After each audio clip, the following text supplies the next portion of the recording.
For 3 years, every single day, a grubby, overweight man dug in the grounds of the city's biggest tech company. His torn clothes reeked of stale sweat mixed with damp earth, his hole-ridden shoes left muddy tracks wherever he went, and his faded baseball cap hid a tired face that no one ever met the gaze of. The employees would laugh at him. They called him the company bum, cracked jokes about his smell, and diverted their paths whenever he approached. No one knew that this man was Marcelo Tavares, the company's true owner, the billionaire who had built it all from scratch and was now, in disguise, observing every move, every gesture, every cruel word that escaped the lips of the people working for him. And when the truth came out, it was too late for many. If you've ever been judged by your looks, if you've ever been treated like you were worthless just because you didn't fit the mold others expected, this story will hit you in a way that will make you rethink everything you think about success, humility, and people's true character. Because what happened at that company wasn't just a moral lesson, it was an earthquake that shattered careers, exposed hypocrisy, and showed that those on top don't always deserve to be there. Before we dive deeper into this story, I have a simple request. If you enjoy listening to real stories that touch your heart and make us reflect on how we treat people around us, please subscribe to the channel. Every week we bring you stories like this, about people who have gone through situations you might be experiencing yourself right now, situations where injustice seems to win, but in the end, the truth always prevails. Your subscription helps me continue bringing these stories to you, and I promise each one will be worth your time. The company was called TechVision, a colossus of software development occupying 3 entire floors of a mirrored skyscraper in the southern district of São Paulo. Marcelo Tavares had founded the company in 2005 alone in a rented room in Pinheiros, coding 18 hours a day, surviving on instant noodles, sleeping 2 hours a night. By 2010, TechVision had 50 employees. By 2015, over 300. In 2020, when the pandemic exploded and the entire world desperately needed digital solutions, his company grew at a rate he could barely comprehend. Marcelo was 48 when he decided to do something no one in the corporate world would ever imagine. He was tired of empty meetings, tired of fake people smiling at him while stabbing colleagues in the back, tired of seeing people promoted for sycophancy instead of competence. He wanted the truth, who truly deserved to be there, who treated others well when no one was watching, who was genuine and who was just another hypocrite in an expensive suit. So, on a Monday morning in March 2023, Marcelo Tavares disappeared. He called an emergency meeting with the company's 3 directors, locked the door to the boardroom and said only one thing. "I'm going to step away for a while. Personal reasons. You run things as you always have. Don't look for me. I'll be back when the time is right." The directors were in shock, but Marcelo didn't leave room for questions. He left the room, took the elevator, got in his car, and drove away. No one saw him leave. No one imagined he hadn't gone to a tropical island to relax.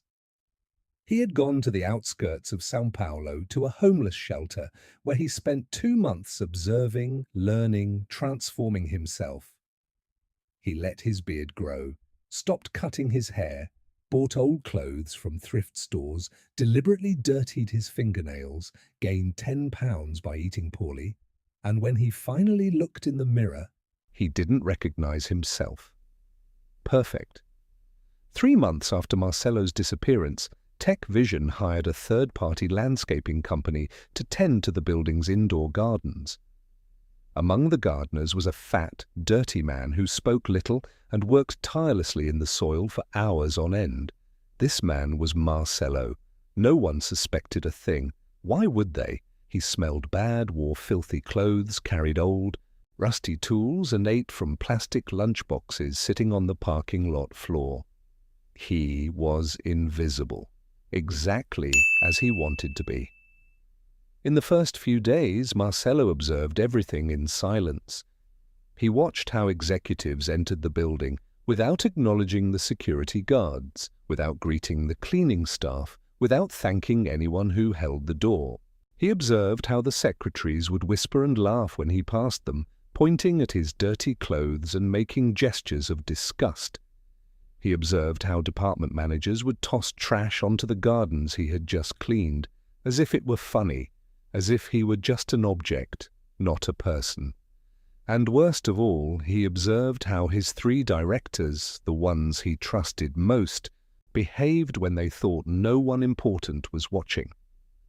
Ricardo, the CFO, a 52-year-old man Marcello had personally promoted 5 years ago, treated everyone below him like dirt. He'd yell at assistants, humiliate interns in meetings, and when he passed by the garden and saw Marcello digging, he'd laugh loudly and say to his colleagues, "Look at the stinky fat guy, bet he can't even read." Marcello would grip the shovel so hard his knuckles turned white, but he said nothing. He just watched. He made mental notes. Camila, the HR director, a 45-year-old woman who always presented herself as a champion of diversity and inclusion, was even worse. She organized internal workshops on empathy, respect, and equality. But when she was alone in the elevator with Marcello, she'd hold her nose, make a disgusted face and murmur, "My God, I can't stand this smell." Once, she tossed a 1 real coin on the ground near him and said, "Here, buy some soap." Marcello picked up the coin, put it in his pocket, and thanked her in a hoarse, tired voice he had trained to sound broken. Inside, he felt a mixture of rage and sadness so intense that he had to step away and take 5 deep breaths to avoid exploding. And then there was Fabio, the CTO, the youngest of the 3, 38 years old, brilliant, ambitious, and utterly devoid of character. Fabio had been hired by Marcello 3 years ago because he seemed to have a genuine passion for the company. But now, with Marcello out of the picture, Fabio revealed himself for who he truly was. He stole credit for his subordinates' projects, lied in meetings to promote himself, and worse, Marcello discovered, through overheard conversations behind a closed door, that Fabio was negotiating to sell confidential company information to a competitor. Marcello's stomach churned. Everything he had built was being corroded from within by people he himself had put in place. But not everything was rotten.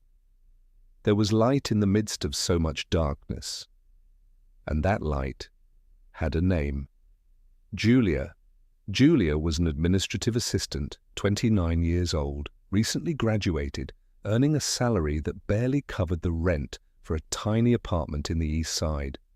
She was quiet, worked harder than anyone else on that floor, and always treated everyone with respect.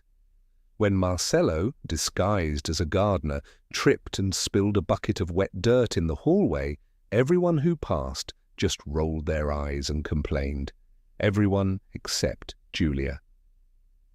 She stopped what she was doing, grabbed a mop and a broom, and helped him clean it up. She smiled at him, a genuine smile, and said, "Don't worry about it, it happens to everyone. Are you okay? Did you get hurt?" Marcello was speechless. It had been 3 months since anyone had looked at him like a human being. It had been 3 months since anyone had asked if he was okay. And here was this young woman who earned next to nothing, who was ignored by her superiors, treating him with a dignity that the millionaire executives lacked. In that moment, Marcello decided that when all of this was over, Julia would be promoted. It didn't matter to what position, but she would move up. Another one who stood out was Anthony, the night security guard, a 61-year-old man who worked from 10 at night to 6 in the morning. Marcello sometimes would stay late tending to the plants just to observe the company's night activity. And that's how he met Anthony. The old security guard always brought an extra coffee in his thermos, and every night he offered a cup to Marcello. "Here, my friend, the night is cold and the work is hard. A little coffee helps." They would talk. Anthony would talk about the 3 kids he raised alone after his wife died of cancer. He would talk about how he worked 2 jobs to pay for his youngest daughter's college. He would talk about how he loved that job because, even though it was simple, it was honest. Marcello listened to every word as if it were gold, because it was. Anthony was pure gold in human form, but most, the overwhelming majority, were anything but gold. Over the next few months, Marcello witnessed scenes that shattered any illusion he still had about human nature in the corporate environment. He saw interns being verbally harassed by managers who thought they were untouchable. He saw people being fired for minor mistakes, while others, well-connected, made disasters and suffered no consequences. He saw meetings where everyone agreed with idiotic ideas just because they came from someone powerful. He saw gossip destroy reputations. He saw lies told with such naturalness that they seemed true. And he saw, above all, that the company he had built with blood, sweat, and sleepless nights was being eroded by an invisible cancer called hypocrisy. One day, on a hot November afternoon, Marcello was pruning plants near the 5th-floor conference room when he heard raised voices. The door was ajar. He approached slowly, pretending to arrange the pots, and heard everything. It was Fabio, the director of technology, on the phone. "Yes, I have access to all the code. I can pass it all by Friday. Payment has to be up front, half now, half later. And relax. No one will find out. The old guy's gone. The other 2 directors are jerks who don't understand technology at all. I'm in charge here now." Marcello felt his blood boil. Fabio was literally selling the company's soul. He was betraying everything and calling him the old guy. Marcello mentally noted every word, every comma, every inflection. Fabio was finished, he just didn't know it yet. That same week, Camila, the director of human resources, fired an employee who had just returned from maternity leave. The official reason was cost-cutting. The real reason, which Marcello overheard her confessing to a friend in the women's restroom while pretending to clean the hallway outside, was that the employee had refused to go out to dinner with an important client that Camilla was trying to please. She's too by the book, not cut out for this game. I prefer someone who's more flexible. Marcello almost vomited. Flexible. What a disgusting word to describe submission and lack of ethics. And Richard, the finance director, was embezzling money. Small amounts, difficult to trace, but Marcello, who understood numbers better than any auditor, noticed the pattern. Richard approved inflated expenses from ghost vendors and pocketed the difference. It wasn't much, maybe $20,000 to $30,000 over 2 years, but it was theft, pure theft. Marcello had seen enough. 6 months after starting as a gardener, he decided it was time to return. It was time to bring justice. It was time to clean house. And when he did, many people would bitterly regret every laugh, every insult, every gesture of contempt. If this story is resonating with you, imagine what comes next. Subscribe to the channel so you don't miss any stories like this. Here we tell real stories of people who faced the impossible, and I'm sure many of them will make you feel less alone on this journey. Tell me in the comments, have you ever been in a situation where you felt you were being judged unfairly just by your appearance or your position? Have you ever had that moment when you realized that the people around you weren't who you thought they were? Write, "I've been there," below if this story touched you in any way. Your comment might be exactly the message someone else needed to read today to know they're not alone. On Monday, December 4th, 2023 at 9 in the morning, Marcello Tavares entered the Tech Vision building through the main entrance. But this time, he wasn't dressed as a gardener. He was in a charcoal grey Italian suit a navy blue tie, gleaming English shoes, a freshly shaved beard, a haircut, and the coldest look anyone in that company had ever seen. The receptionist almost fell out of her chair. The security guards were paralyzed. People in the lobby started whispering, pointing, pulling out their phones to confirm if it was really him. Marcelo said nothing.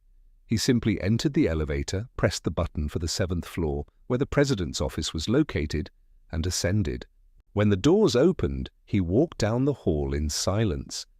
Every step echoed. People came out of their offices, mouths agape, disbelieving what they were seeing. Julia, the assistant who had helped the dirty gardener months ago, was near the water cooler when she saw Marcelo pass. Her eyes widened. She put her hand to her mouth, and tears began to flow without her quite understanding why. Something inside her told her that this man was the same one she had helped that day. She didn't know how, but she knew. Marcelo walked into the boardroom where the 3 executives were seated, poring over numbers. Ricardo, Camila, and Fabio stood up simultaneously, ashen-faced. "Marcelo, you're back. We didn't know. No one told us. We," Ricardo stammered. Marcelo closed the door behind him with a soft click that sounded like a death knell. He sat down in the head chair at the table, clasped his hands on the glass surface, and looked at the 3 with terrifying calm. "Sit," he said, his voice pure ice. The 3 sat down like kids caught with their hands in the cookie jar. "I've been here for the past 6 months," Marcelo began. "Every day, from 7 in the morning to 5 in the afternoon, I saw everything, I heard everything, I wrote everything down." Camila frowned, confused. "What do you mean you've been here? Marcelo, weren't you on a business trip?" "You said—" "I was the gardener," Marcelo interrupted, his voice slicing through the air like a blade. "That stinking slob you humiliated, who you laughed at, who you treated like dirt. That was me." The silence that fell upon the room was the silence of the end of the world. Fabio turned ghostly pale. Camila clutched her throat as if she were suffocating. Ricardo began to tremble. "Fabio," Marcelo said, his laser gaze turning to the chief technology officer. "You sold confidential company information to Quantum Solutions for $30 I have recordings, I have screenshots, I have everything. You're fired for cause and I'm pressing criminal charges. I hope that $30,000 buys you a good lawyer, because you're going to need one." Fabio tried to speak, but nothing came out. His mouth opened and closed like a fish out of water.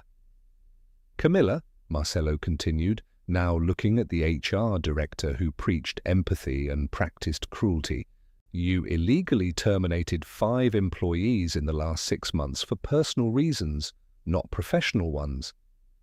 You allowed managers to engage in workplace harassment without taking action. You treated people like disposable objects while giving pretty speeches about inclusion. You're a fraud. You're fired. And I'll ensure every person you harmed is compensated." Camila began to cry, but they were tears of panic, not regret.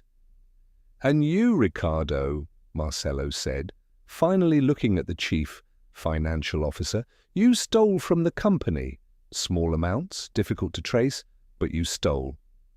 And theft is theft, no matter the amount. You're fired, and I'm reporting you. I hope prison teaches you something about honesty." Ricardo turned purple, tried to shout, "You have no proof. You're making this up. This is persecution." But Marcelo simply opened a black folder on the table and dumped out documents, bank statements, chat logs, transcribed recordings. It was all there. Everything. Ricardo slumped back in his chair, defeated. "Security," Marcelo said, pressing an intercom button. 2 security guards entered immediately. "Escort these 3 individuals out of the building immediately and confiscate their badges, computers, and company phones." The 3 were led out under the shocked gazes of all the employees who had gathered in the hallways. No one quite understood what was happening, but everyone knew something monumental had just exploded. 2 hours later, Marcello called a company-wide meeting in the auditorium. Over 400 people were there, in absolute silence, waiting. Marcello walked onto the stage, held the microphone, and began to speak. I disappeared for 6 months because I wanted to know the truth about this company. I wanted to know who truly deserved to be here. So I came back in disguise. I came back as the gardener. And I saw everything. The auditorium erupted in murmurs. Marcello waited for the silence to return and continued. I saw good people being trampled. I saw bad people being promoted. I saw hypocrisy, lies, theft, and cruelty. But I also saw kindness. I saw empathy. I saw people who treat others with dignity, regardless of their title or salary, and those people will be rewarded. He paused, looked to the back of the auditorium and said, "Julia, stand up." Julia, confused and flushed, slowly stood. "You helped me when I was invisible. You treated me like a human being when no one else did. Effective immediately, you are the new operations manager with an 80% salary increase. You deserve it." The auditorium exploded in applause. Julia began to cry, covering her face with her hands, unable to believe it. "Antonio, the night security guard, where are you?" Marcello called out. Antonio, in uniform, shyly raised his hand from the back. "You offered me coffee every night.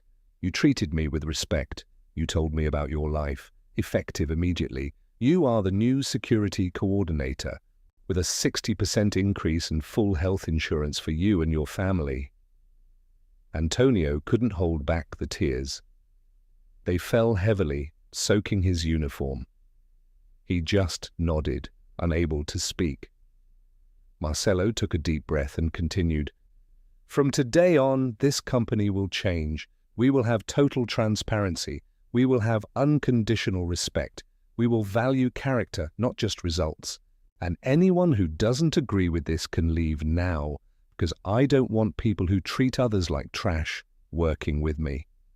No one left. No one moved. Everyone was processing the earthquake that had just occurred. In the following months, TechVision underwent a complete transformation. Marcello implemented transparency policies, opened anonymous tip lines, hired external auditors, created development programs for entry-level employees, and most importantly, he started walking the halls every day, talking to people at all levels, listening, learning, leading for real. The story leaked to the press. It became national news. Newspapers, magazines, TV shows. Everyone wanted to interview the billionaire CEO who had disguised himself as a nobody to uncover the truth about his company. Some called it a marketing stunt, others called it madness, but most called it courage. And Marcello didn't care what they called it.